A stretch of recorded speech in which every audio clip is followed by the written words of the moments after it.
साथियों, हमारे प्राचीन दर्शन में कहा गया है, भोगा न भुक्ता वैम्यो भुक्ता, तपो न तपतम वैम्यो तपता, कालो न यातो वैम्यो याता, तृष्णा न जीवना वैम्यो जीवना। अर्थात सांसारिक सुखों को हम नहीं भोगते, बल्कि भोग हमें भोगते हैं। हम अनेक प्रकार के शारीरिक मानसिक तप नहीं करते, बल्कि खुद ही तप्त हो जाते हैं। हमें लगता है कि हम समय को बिता रहे हैं, समय बीत रहा है, परंतु समय नहीं, हम बीत रहे हैं। इसी तरह से हमारी नाना प्रकार की वासनाएं, इच्छाएं, वो तो जीर्ण नहीं होती, लेकिन हम ही जीर्ण हो जाते हैं।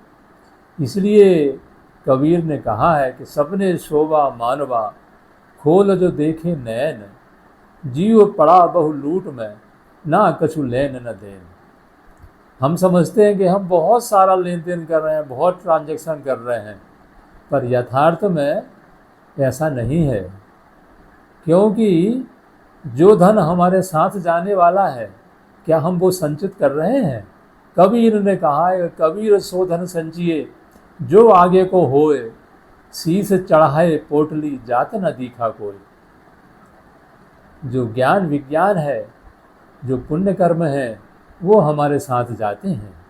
क्योंकि जीवन एक ही शरीर में हमारा जीवन समाप्त नहीं है, हम अनंत यात्रा पर हैं।